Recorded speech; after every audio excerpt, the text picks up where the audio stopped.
Hello, everyone. Welcome to this edition of the Coaches Show. I'm Lloyd Shoemaker, your host, and over here is the head coach of the Piqua Indians, Bill Neese. And Bill, we're coming off of a loss to Trotwood last Friday night.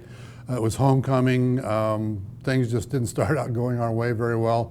We'll get into some of the details about all that in a little bit. But I want to thank everybody, especially our sponsors for the show. First Choice Paint and Body Shop, located on North 25A. Here in Piqua, Ohio. They're our main sponsor, and we appreciate their contribution to Channel 5. And then also our halftime sponsors are Coverman Staley Dickerson Insurance, with 3 offices in Miami County, 1 in Troy, 1 in Covington, 1 in downtown Piqua, and along with the support of the Buckeye Insurance Group, they are our halftime sponsors. So Coach, 43-13. Before I want to get into that, I do want to congratulate our king and queen. We got a nice young couple. We have Hannah Wise was crowned as the queen on Friday night, and then Saturday night at the homecoming dance, your own Tate Honeycutt. Yeah, it was a big night. One of our own guys was involved in that, and then actually Hannah's brother, Nate Wise, played for us a couple years ago, and Hannah's one of the leaders in our percussion section in the band, and so it was good to see both of those guys get on her. Yeah, good choice. Good night. And the student body votes for that, doesn't it? Yeah. So, well, congratulations to Hannah and to Tate, and we know that they'll serve the subjects well for the next 12 months. Definitely. Okay. 43-13 by Trotwood's favor. You got what you wanted on the coin toss. We actually won the coin toss and took the second half. And it kind of went downhill from there for a while. Yeah, it did, and a lot of times when we have been preaching about the turnover situation, and we thought we had a little bit of it rectified, but I think it went to a new level in terms of not only did we turn the ball over a couple times right at that series, we also had a special teams touchdown, and then we had two turnovers that led immediately to touchdowns. So before we knew it, before the smoke had even cleared, it was 18-0 right off the bat. Yeah, and they.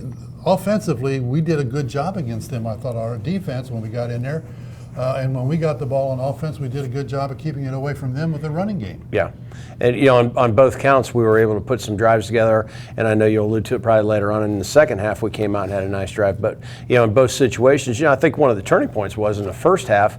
You preach quite a bit if you're playing against a good team, a team that's been to Massillon 4 times, that you want to make sure you get a break, and we got a break. We were able to block a punt, get the ball down, and we had a 1st and 10 at the 30-yard line, and we did not put the ball in the end zone. And I thought that was one of the transitional parts of the game. Yeah. Well, after they took the kickoff back in 15 seconds and went up 6-0, we got the ball back, moved slowly, taking approximately 3 minutes off the clock when we fumbled, and it was a blitz by Trotwood, I believe. They also scored on that, picked up the fumble and scored, made the 2 points on the point after, and it was now 14-0. Yeah, it was. We had a pretty good flash and pass call. I thought was was a very good call. The problem was our protection broke down on the backside, and we had a guy in counter 4, and boom, hit the quarterback. Ball came loose and picked it up and ran in for a score.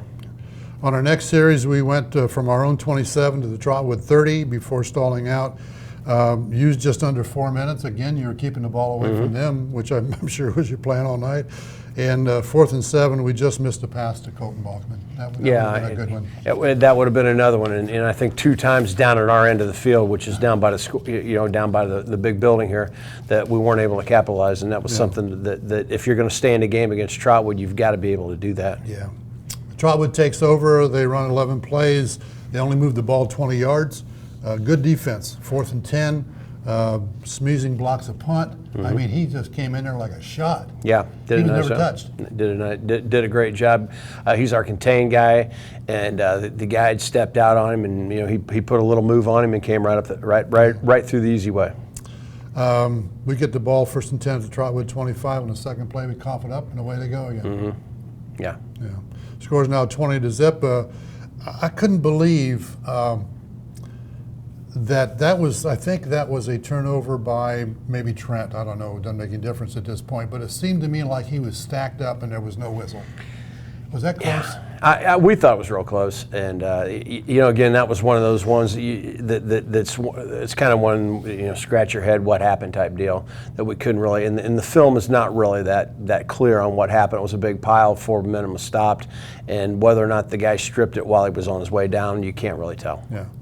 Well, it just seems like, Vandalia did a lot of that with us, and stripping the ball, is that a new thing this year where they're just everybody's going after the ball? Well, it's one of those things where where everybody teaches it on defense and whether or not the kids are cognizant. You know, a lot of times you're running after a guy and you just want to tackle him. Yeah. And there's some other times that if you're good enough and you got a good enough confidence level that you're going to come in there and you're going to put the tomahawk down from behind, or you're going to rip it out from behind and go. I mean.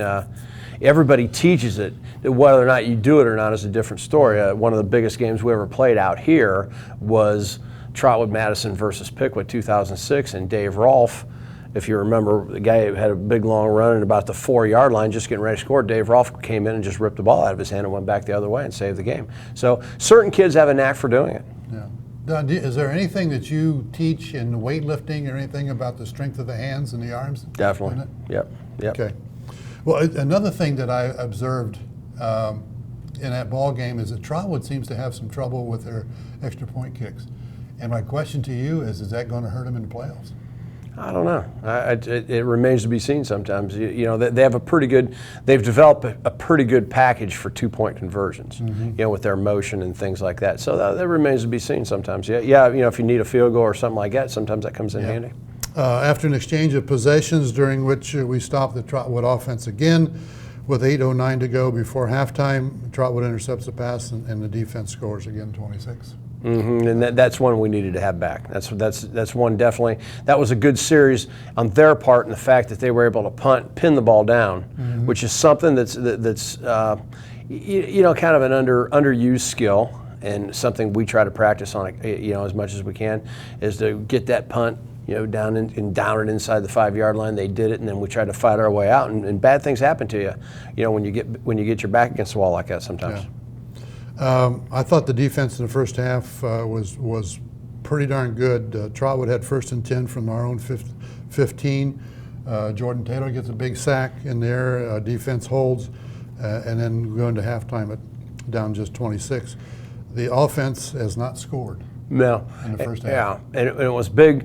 It was big defensively that we were able to keep them out. You know, they ran the 2-minute offense, and you know, again, when you look at a guy that's you know, it's verbally committing to the University of Michigan running a 2-minute offense on you, you're happy in the fact that you keep them out of the end zone. Yeah. And I thought we did that. I thought we kept him, you know, decently at bay. A lot of the passing yards he had was on screen passes, you know, and things of that nature. So, but we knew at halftime that we needed to get something going offensively. That was probably the biggest thing. Yeah. Well. I thought we played some good defense in the first half. We moved the balls pretty well most of the time until we turned it over. So we're going to go into halftime right now. We got a couple of hills on the team that we want to talk to you about. So don't go away. Be right back.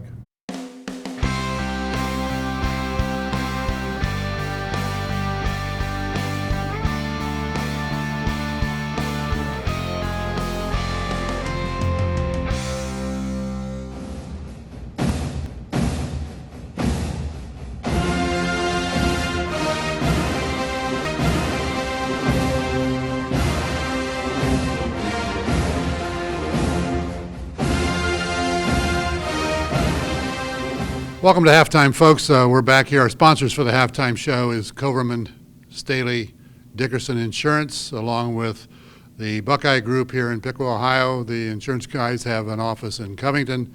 They have one in Troy, and they have one in downtown Piqua.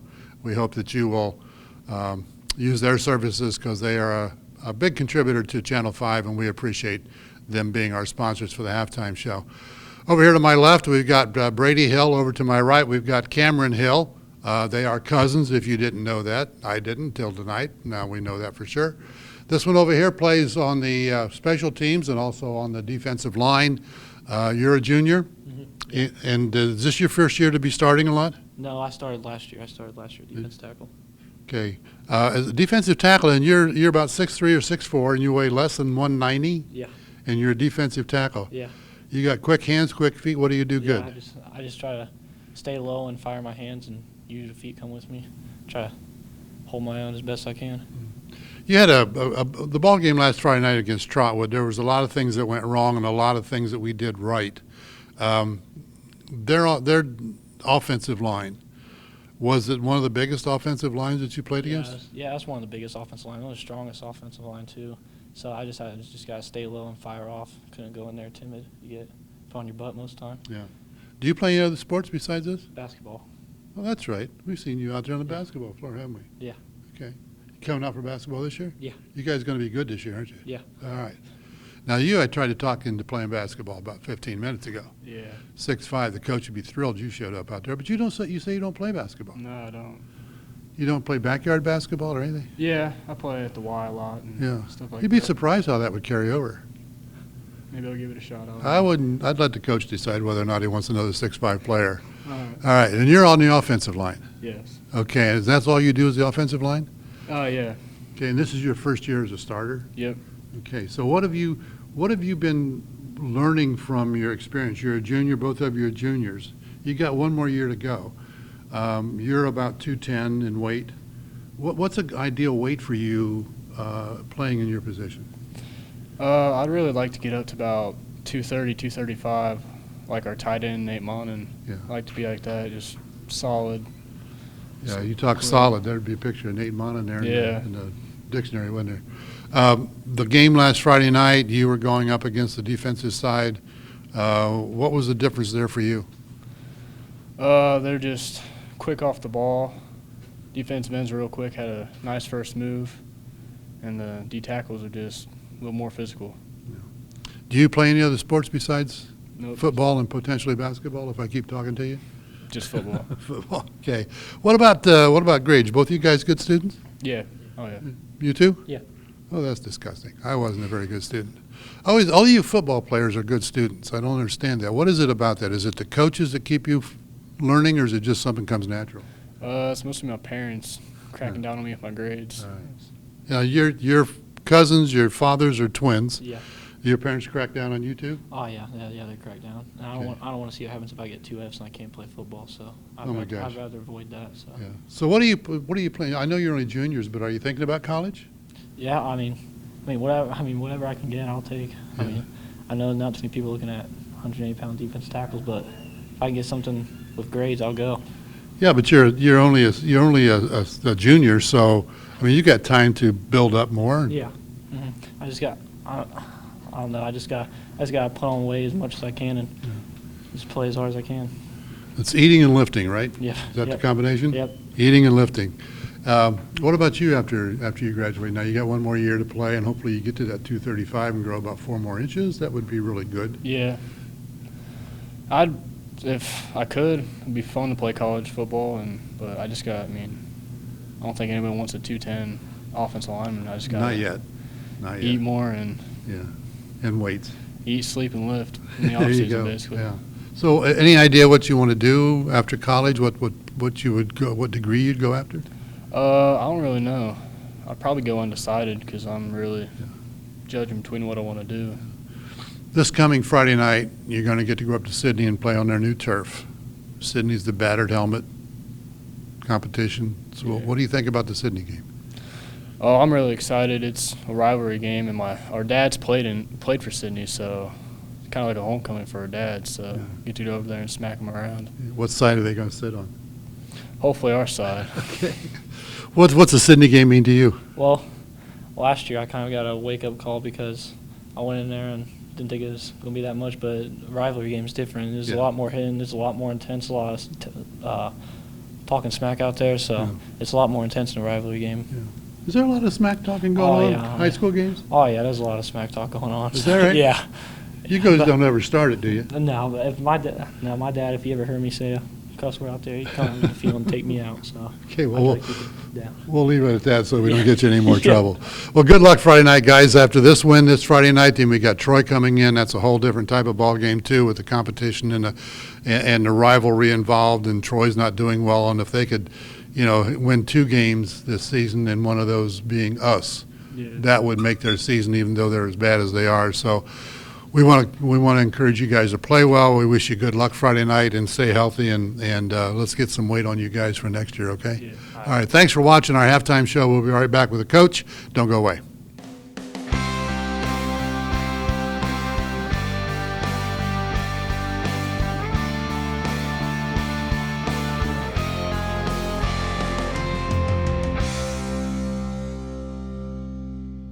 We're back from halftime. We want to thank the Hill cousins for being on our show tonight. And again, we want to thank our sponsors, First Choice Paint and Body Shop here in Piqua, Corum and Staley Dickerson Insurance, along with the Buckeye Insurance Group located here in Piqua, Ohio. Finally, Coach, third quarter, we're starting to move the ball on the ground. Good strategy. Big scare when we put it on the ground, and Tex Williams, I think you've got to be happy he was on the bottom of that pile. Man, I didn't know if that pile was ever going to get I didn't unpiled. either. Yeah, that took a while. That took a lot of hand strength, a lot of form strength. I know Noah Lyman was down there in the mix too. Mm-hmm. Those guys, and they were the last two to come off, but Tex had the ball, and that was great. It kept our momentum moving. There was a lot of quiet on both sides of the field, Yeah, waiting yeah. on that to come about. So that was a big play, and I hope Tex got a star for that of some sort. He did. The refs did a good job of sorting that out Yeah. too. That was a tough situation. Finally, with 6:45 left in the third quarter, Tate makes a great catch on 4th and 7 from the 12. That's got to be in the highlight films, that catch. Oh yeah, it was man coverage, and they've got 4 real good guys in the secondary, and he beat the guy, and that ball was right on the money when he Yeah. turned around. So that was a great throw and catch. That was from the Trotwood 12-yard line. We know extra point is good. 26-7. You were only able to use up over 5 minutes of doing that, but you can't use up 5 minutes every time in No. the second half when you get the ball. No. So unfortunately, Trotwood comes back on 5 consecutive running plays and scores their first touchdown by the offense, and the point is good this time. They're up 33-7. We get the ball back 4.5 minutes later, runs by Clemens and Yeomans. Clemens actually punishes a couple of guys getting in the end zone. We're now 33-13. What were did you think we had a chance of catching them? Well, we did, except for the fact now that all of a sudden the defense that didn't have a whole lot of trouble in the first half is now having trouble in the second half because they went to a double tight end run game with no huddle, and then all of a sudden they're down the field. They're basically, they have 3 plays and they're hitting them bang, bang, bang, bang, bang, bang. It's a no huddle, which means that you can't really change your defense a whole lot. Don't have time to get a lot of different personnel in the game, and so all of a sudden our defense got back on their heels. And what we need to do, it's kind of been the story of how some games have ended this year, that we're either have momentum on defense and offensively we can't catch it, or vice versa. And in this case, it went the other way on us. Their coach replaced Coach Douglas, who went to Springfield. And is this his first year? Yeah. First year over there. How does a new coach come in? And Oh, he's been there. he was an assistant coach. Yeah, he's been their okay. offensive. All right. He's been their offensive coordinator for Okay. I think the So last it wasn't 10, that 12 much of a years. transition. Well, most of the coaches, actually most of the Trotwood coaches, if not all of them, stayed at Trotwood. So the only one that left was Maurice, and then he kind of assembled a new staff when he went over to Okay. Springfield. Okay. I was kind of wondering about that, how you able to keep that momentum going year after year after year when the head coach leaves. Yeah, no, nothing changed over there. Okay. Anyway, the touchdown by Clemens, who had a pretty good night. Yeah, good night. personally, 149 yards, something like Broke that. some tackles, did some nice things. Up and coming ball player. It looked like in the second half he was again running harder than he was in the first half. Is he feeling out the defense when he's doing this? I think he is. He's starting to get a good vision of the field. I think he's getting a better vision of what's going on. He gets a better understanding of what our plays are. We had Alan Shrub in there, a guy that we remember from the Urbana game. Yes. We had Alan in there as a lead blocker for him, and Alan, did a heck of a job lead blocking. And we had a mix in there. I know Elijah had a couple good runs too. So we had 4 guys back there working pretty hard. I've heard football players talk about as they progress in their level of experience and go down the road into maybe into college, the game slows down for him. You talked about Braxton Miller, the game slowed down for him. You think that's what's happening to Clemens? Oh, yeah. The game slowing down, he's Yeah. seeing things? Yeah, everything all of a sudden looks bigger.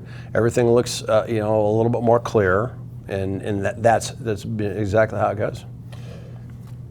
I know you don't like to criticize officials, at least publicly. The blocked punt, and then the roughing on the kicker. Was that a good call? It depends on how you interpret the call. If the call is that the guy was attempting to run, there's too many versions of it as to what's going on. And then what you got now is you've got these rugby punts now, where Yeah, the guys are taking off and then punting. And then the case is, does that mean that he can never be roughed? so to speak. So it's a total interpretation call, and it's one of the interpretations that it's a gray area that I cannot fight my way through. I do know that the call went in favor of us. Oh, sure. So I think the refs did a heck of a job on their interpretation of what that was. Well, it was, I thought when the ball hit the ground going into the punter, that it became a live ball. And you could do what you got to do to get the ball. Well, I think they've changed that since then. Okay. I think, I think it has to do now with what he's doing in terms of his momentum and forward progress. Well, there was no rugby thing involved there, but No. he got smacked, and there was a late flag, and nobody on the side where I was sitting thought it was a good call. So, well, anyway, Trotwood being Trotwood, they get the ball back, and it takes only 32 seconds to score again, and it's now 41-13. Later on in the game, we give them another 2 points on a bad snap, and I was feeling so good all night long that we hadn't had a bad snap. And we get down to where we only gave up 2, but we still gave up 2. Yeah, you can't let your guard down. You got to be mentally prepared all the time. You take away the kickoff return, the fumbles, the interception, the offense score would have been 23-13. And that's about what we thought going into the game, meaning that it could be a touchdown decided, and if we could steal a touchdown somewhere with us on special teams or us getting a turnover, that's how we would win the game. Yeah. So it turned out similar to what we had anticipated, except for we didn't. Nobody factors in that you're going to give up 2 touchdowns on a turnover. Yeah. That normally doesn't happen. Yeah. Offense on the ground, we've talked about this, looked good at times, pounding out yardage. Most of the time the defense did a good job as well. Clemens over 100 yards, again, 5.4 average for the night. A lot of second efforts on his part got him some more yardage out of that. Trent was held to 19 carries on 79 yards. He okay? Yeah, the thing with Trent is that, he's fine, but he hasn't played for 2 weeks. And so when you don't play, when you're recovering from 2 weeks, even though you're 100%, your knee feels 100%, technically you haven't done anything. You haven't practiced in 2 weeks. So it takes you a while, to get back, get your feet back underneath you and stuff. If you're out a week, that doesn't hurt you sometimes. But when you have to sit for a while like that, you got to work your way back. Let's talk about the stats a little bit in the ball game. We ended up with the ball 12 minutes longer than they did, according to the GWalk stats, 35 minutes to 23. We had a total of 66 offensive plays. They only had 42. And we threw the ball 13 times, made 7 completions for 92 yards. We had a rushing yardage of 200 to their 242. There were some close things there. They were 8 out of 18 on passing. Yeah. Well, it just goes to show you that, probably the biggest thing when you talk about, whether or not it be third down conversions, whether or not you talk about time of possession, first downs, whatever, it still really boils down to turnovers and big plays. Those are the 2 things. And big plays can overcome turnovers. Turnovers can overcome big plays. And they had a little bit more. We had a block punt. We had a couple big plays.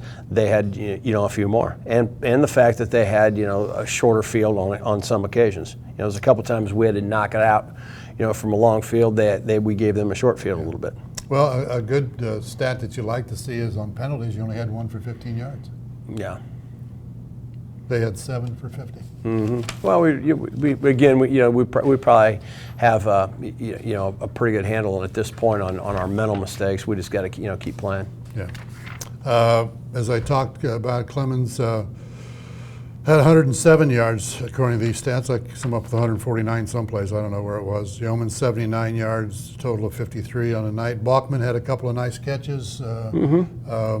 He had a nice long run in there for about 50 yards, went over some people. Went over the top and did a nice job. Yep, sure did. What's the deal on Monin? Somebody mentioned that he might be. He's getting. He's at the doctor as we speak right now. He hurt his other shoulder. He's got a bad shoulder. He hurt his other shoulder, so he's at the doctor right now getting evaluated. Okay. So we'll know late tonight what the situation is. We had 3 punts on the night. Austin Hall doing a good job, almost 42 yards a punt, getting some good stuff out of there. You did miss an extra point in the ball game, one of the few that you've missed all year, and I think that was due to a bad snap. Yeah. Okay. So that takes care. Well, on the defensive side, Alex and Jordan Hall, according to the GWalk stats, led everybody with 4 solo tackles each. Was there only 1 sack in the ball game, the one by Taylor? There was 2. 2? Yeah. Okay. I believe Smeezing had the other sack. Okay. along with the block punt. Yeah. Okay. So defensively, you know, we're doing pretty good. We're sprinting out pretty good out there, and it's nice when we're able to get the sacks, and that's big for the kids. It's exciting for the kids. Isn't it? And I also think it's one of the biggest differences between this year's defense and last year's defense, and that is the fact that we're getting more tackles behind the line of scrimmage. We're getting more quarterback sacks. We're doing a lot more. I think last year, the whole year, we might have only had 4 or 5, and we had that in the first 2 games of the season this year. If you take a look at the standings in the North Division of the GWAC Conference, Trotwood is tied with Greenville. Who would have ever thunked that one? At 3-0.